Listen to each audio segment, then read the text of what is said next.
Celebrating 30 years of phenomenal trend forecasting, here's Gerald Celente with today's trends in the news.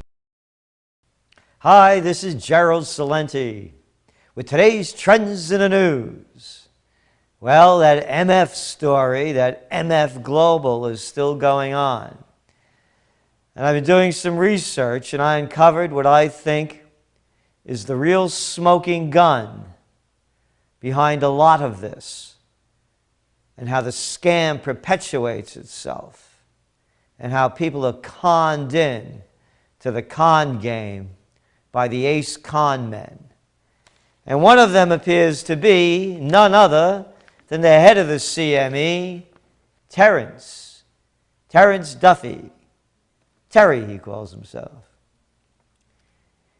The clip you're about to see is from a press conference that he held, bragging about the wonders of the CME Group and all they do for Chicago. And by the way, he was traveling around the state asking for tax breaks because of all the jobs that he creates. So this is what he had to say before MF Global effed us all. You go into the clip and it says, "It's worth pointing out that there are some segments of our financial market that provided a place of shelter from the most damaging parts of the economic crisis. Futures and options markets are chief among them. They function flawlessly, providing liquidity, transparency, and central counterparty clearing services that continued to work throughout the crisis. No customer has ever lost a penny as a result of a clearing member default at CME Group, and that includes the Great Depression up through the most recent economic failure." well, not quite the most recent economic failure, because that hadn't come yet. I lost more than a penny. And the judge ruled today that people like myself that had money in my account and open positions, nothing's going to be coming. That's what it is so far. Terrence goes on to say, "Since we are the guarantor of every transaction that happens in our markets, we have to guarantee the performance of each and every one of these contracts, which means facilitating the transfer of $800 trillion of risk. To do this, we hold more than $100 billion of collateral to support the transactions that are being done in our markets." Where's the money? We're talking about a lousy $700, $600 million that they can't find. And you're bragging that you hold $100 billion in backup money. And you say you're the guarantor. You're either the guarantor or you're a liar. I want everybody to put this viral out there, this tape of Terry Boy.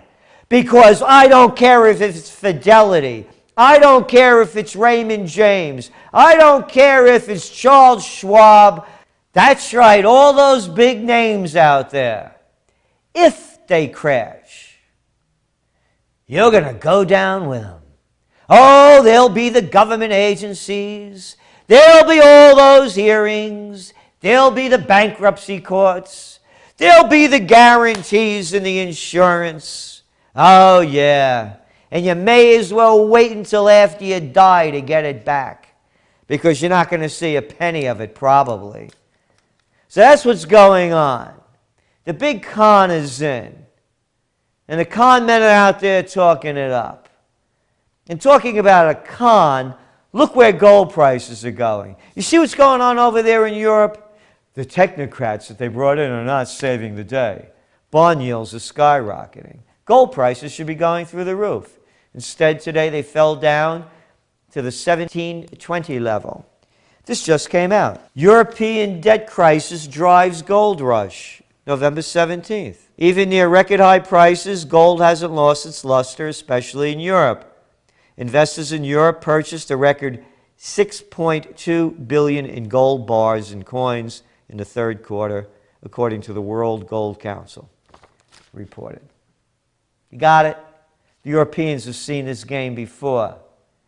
They remember the days they heard from their grandparents about the wheelbarrows full of money. And you know what the solution they're coming up with to bail out the European Union? Oh, it's an easy one. Have the European Central Bank print more money. That's it.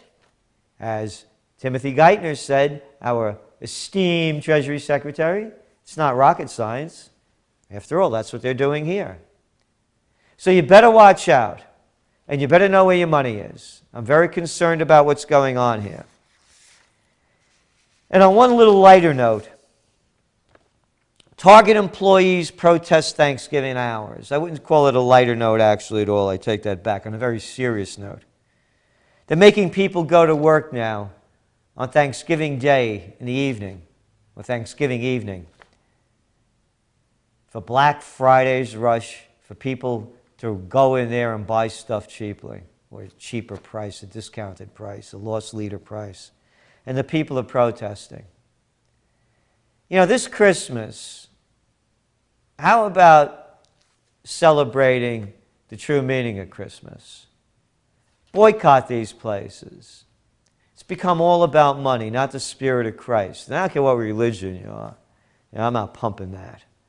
I mean, if I'm just pumping the feeling and the emotion of what the holiday's about, being with family, friends, and loved ones, and being grateful at a time that you can share with others, and enjoying some of the nice things of what the religion was about, you know, what Christ was about. Again, nothing to do with the religion. So boycott these stores. Buy everything you can local this year. Buy it from an artisan. Make it yourself. Buy some great local foods. Make nice baskets. Do something good. And do something charitable. Remember, charity begins at home. So please, let these people like Walmart, Target, Best Buy, and the rest that are making these employees not have a Thanksgiving so they can open their stores up and make a couple of more bucks. Write to them, email them, do something viral, take some action to stop this insanity. It's more than about money. This is Gerald Celente, and that's today's Trends in the News.